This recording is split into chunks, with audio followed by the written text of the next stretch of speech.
ஆர்சிபிக்கு எதிராக அதிகபட்ச விக்கெட்டுகள் எடுத்த நபர்களில் முதல் இடத்துல இருக்கிறார் சந்தீப் சர்மா. அந்த வரிசையை பார்க்கும்போதே பயங்கரமான ஜாம்பவான்களா தான் இருக்கிறாங்க அந்த வரிசையிலே.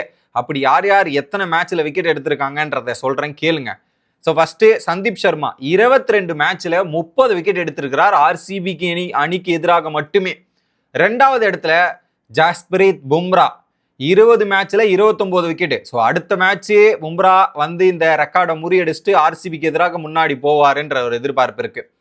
மூணாவது இடத்துல ரவீந்திர ஜடேஜா 27 விக்கெட்டு 32 மேட்ச்ல வேற மாதிரி. And then Sunil Naren 27 wicket 21 மேட்ச்ல. கம்மி மேட்ச்ல சுனில் நரேனும் நல்லா தான் பெர்ஃபார்மன்ஸ் பண்ணியிருக்கிறாரு போல. லாஸ்ட் பிளேஸ்ல தமிழ்நாட்டை சேர்ந்த ரவிச்சந்திரன் அஸ்வின் 25 விக்கெட்டு 29 பந்துகள்ல எடுத்திருக்கிறார். இந்த இடத்துல சந்தீப் சர்மா முதலிடம். அதை தாண்டி ஐபிஎல்ல 150வது விக்கெட்டை சந்தீப் சர்மா ஆர்சிபிக்கு எதிரான மேட்ச்ல ரிஜிஸ்டர் பண்ணியிருக்கிறார். அவர் எடுத்துக்கிட்ட மேட்சஸ் எவ்வளவு தெரியுமா? அந்த 150 விக்கெட் எடுக்கிறதுக்கு 140 மேட்சஸ் விளையாடி 150 விக்கெட் எடுத்திருக்கிறார். ஸோ ஒரு பெரிய இலக்கு தான். ஐபிஎல்ல 150 விக்கெட் எடுக்கிறதுலாம் ஈஸியான வேலை கிடையாது. அந்த அளவுக்கு ஒரு திறமையான பவுலரா தான் இருந்திருக்காரு. மோஸ்ட் அண்டர் ரேட்டட் பவுலர் வேணான்ற மாதிரி சொல்லலாம்.